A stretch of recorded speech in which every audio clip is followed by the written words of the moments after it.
자, 많은 사람들이, 일반인분들은 이렇게 생각할 수 있어요. 요즘 세상에 대출 없이 집 사는 사람 어딨냐, 은행에서 대출을 안 해주는데 뭐 어쩌라고, 매수인이 뭐 잘못한 게 아니잖아, 대출이 안 나오는 거는. 아주 시쳇말로 그건 네 사정이지 라는 거죠. 자기가 돈 있어야지 사지, 그럼 왜 샀냐, 이렇게 바라본다는 것이죠. 자, 이런 대출 규제가 발생하게 된다면 법률적으로 가장 빈번하게 문제될 수 있는 것은 바로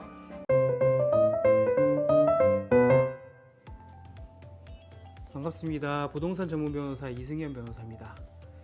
자, 최근에 이재명 정부에 들어서 아주 금융정책에 큰 변화가 있었죠. 수도권 주택담보대출 규제 정책이 있었습니다. 이것이 부동산 시장에 불러온 파장이 상당히 큰데요. 비록 대구는 수도권이 아니어서 직접적인 규제 대상은 아니었지만, 실제로 규제 정책 발표 이후에 실제로 몇 주간 은행들이 대출 접수 자체를 아예 중단하는 등의 적지 않은 영향을 받았습니다. 오늘은 이러한 대출 규제 정책이 더욱 확대될 경우에 부동산 거래 과정에서 어떤 법률 문제가 발생할 수 있는지, 그리고 그 대책은 무엇인지 한번 살펴보도록 하겠습니다. 자, 먼저 현재 상황을 정확히 한번 파악해 보겠습니다. 수도권 대출 규제 정책의 여파로 수도권 이외 지역, 대구도 그렇죠, 이외 지역들도 은행들의 대출 심사 기준이 상당히 강화되었습니다. 그리고 일시적으로 대출 접수도 중단된 사태가 발생했고요. 그리고 기존에 승인받았던 대출도 재검토되는 경우도 발생했다고 합니다. 그래서 계약 체결 당시에 대출이 가능하다던 금액이 갑자기 불가능해지기도 하고, 대출 한도가 예상보다 상당히 낮아지기도 하면서 잔금일까지 대출 실행이 지연되는 이런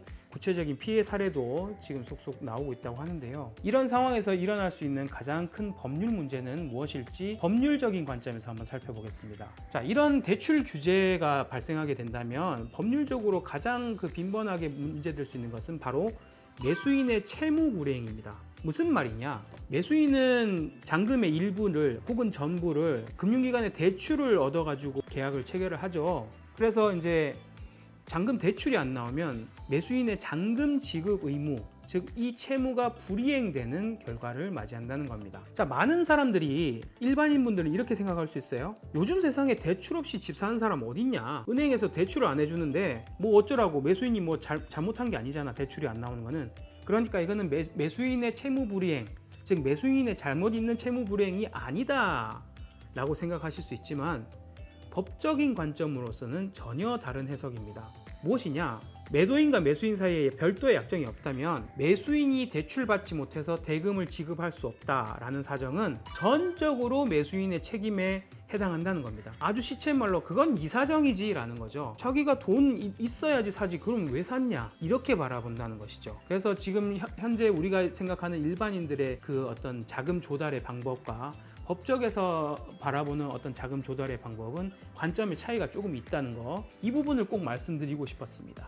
매수인 입장에서 대출이 되지 않아서 잔금을 지급하지 못한다면 어떤 피해를 입게 될까요? 당연히 이미 지급한 계약금, 그것을 돌려받을 수 없고 몰치되는 결과가 발생합니다. 통상 우리는 계약서를 쓰면 총 매매 대금의 10%가량을 위약금으로 설정하기 때문에 그 계약금도 10% 정도로 설정한 예가 많은데요. 그렇다 그러면 대략적으로 이제 몰치당하는 위약금은 매매 대금의 한 10% 정도가 되겠죠. 실제 사례 한번 들어볼까요? 5억 원 아파트를 계약하고 계약금 10%인 5천만 원을 지급했는데 매수인이 결국 대출이 안 돼가지고 잔금을 못 치른 경우에 매수인이 결국 해제로 인하여 지급해야 될 위약금이 5천만 원이고 계약금으로 지급한 5천만 원이 그대로 몰치되는 그런 결과로 갈 수 있다는 겁니다. 자, 그렇다면 매수인은 어떻게 자신을 보호해야 할까요? 가장 핵심된 부분은 계약서 특약란에 대출 특약을 삽입하는 것입니다. 계약서에 이런 특약을 넣으라는 거죠.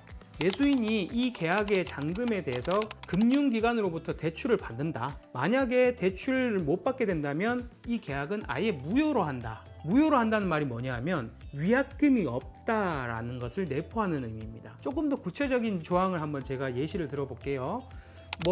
몇 조 대출 특약 이렇게 해서 1항 매수인은 잔금 지급을 위하여 금융기관으로부터 얼마의 담보대출을 받기로 한다. 그리고 2항 매수인이 언제까지 이 대출 승인을 받지 못한 경우에는 매수인은 본계약을 해제할 수 있다. 3번 이 해제 시 매도인은 받은 계약금을 무이자로 반환하고 매수인은 별도의 손해배상 책임을 지지 않는다. 이게 이제 무효로 한다라는 한마디로 다 압축할 수 있겠지만 조금 더 구체적인 조항으로 적어 놓는 게 좋습니다. 이때 주의하실 것은요, 대출 금액을 구체적으로 기재하시길 바라고요. 그리고 대출 승인 기한을 명확하게 설정해 두시길 바랍니다. 그리고 해제 시에 그 책임, 이자를 같이 얹어서 줘야 되느냐, 별도의 손해배상을 묻느냐 하는 부분도 명확하게 정해놓는 것이 필요하다고 하겠죠. 자, 거꾸로 한번 볼까요? 매도인 입장에서는 그러면 이런 상황에서 매수인이 대출을 받아서 산다는 걸 알고 있고, 만약에 이거를 이제 계약의 잔금을 치르지 못하는 상황이 됐을 때 조건 없이 해제한다 그러면 매도인 입장에서도 이 사람을 위해서 몇 달을 기다려줬는데 이게 지금 계약이 아예 무효가 돼버린다면 매도인 입장에서도 팔 때 못 팔고 지연된 상태로 몇 달을 손해보는 결과가 있지 않겠습니까? 매도인 입장에서도 상당히 이거를 대응을 좀 해야 됩니다. 그래서 가장 그 매도인에게 유리한 어떤 전략을 생각해 보면 가장 제일 먼저는 이런 특약 자체를 넣지 않는 거죠. 가능하다면 이 대출 특약 자체를 넣지 않는 게 가장 유리합니다. 결국에는 이 대출은 매수인분이 알아서 하실 문제지 이걸 뭐 특약까지 넣을 필요가 있을까요? 라고 이제 대응을 하시는 거죠. 그리고 부득이 특약을 넣어야 된다 그러면 어떻게 적어야 되는가? 이 부분을 제가 알려드릴게요. 조금 더 그 특약으로 인한 대출 그 해제 사유를 조금 더 구체적으로 마련하는 겁니다. 무슨 말이냐? 예컨대 이런 거죠. 정부의 대출 정책 변화로 인해서 매수인이 잔금일에 담보대출을 받을 수 없게 된 경우에만 계약을 무효화할 수 있다. 이런 식으로. 이거는 이렇게 이제 특약을 넣는 이유는 뭐냐? 매수인이 꼭 정부의 그 어떤 규제 변화에 의해서 대출이 안 되는 경우뿐만이 아니라 매수인이 애초에 개인의 신용이 안 돼가지고 대출이 애초에 나올 수 없는데 제대로 알아보지 못할 때도 대출이 안 되는 경우지 않습니까? 그런 경우에는 이거는 조건 없이 해지되는 그 경우로 안 된다. 즉 거꾸로 얘기하면 위약금을 물어야 된다는 걸 내포한다는 의미죠. 마찬가지 매수인이 그 제대로 대출에 대한 준비를 안 해서 대출이 실행이 안 될 때도 이때는 위약금을 물도록 할 수 있는 그 근거가 이런 특약입니다. 이런 특약을 넣었을 때 실무상 주의하셔야 될 부분이 있는데요. 매수인은 이 부분 주의하셔야 됩니다. 첫 번째, 계약 전에 대출 심사를, 사전 심사를 상당히 필수적으로 받으시기 바랍니다. 단순 그냥 상담사의 상담이 아니라 사전 심사를 정식적으로 받으실 걸 권해드리고요. 그리고 가급적이면 여러 금융기관으로부터 동시에 사전심사를 받으시기를 권해드립니다.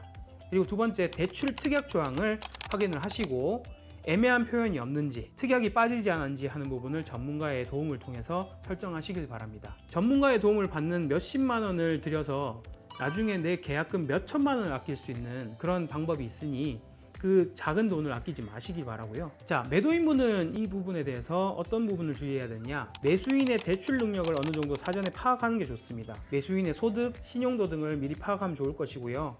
이게 뭐 사실상 어려운 부분이 있을 수 있긴 하지만 대출 가능성이 좀 낮아 보이는 사람하고는 계약을 좀 신중하시는 게 좋을 것 같고, 그리고 특약 조항을 넣으실 때 가장 주의하실 부분이죠. 너무 넓게 해제를 인정하는, 즉 아까도 제가 말씀드렸다시피 대출이 안 되는 사유는 여러 가지가 있습니다.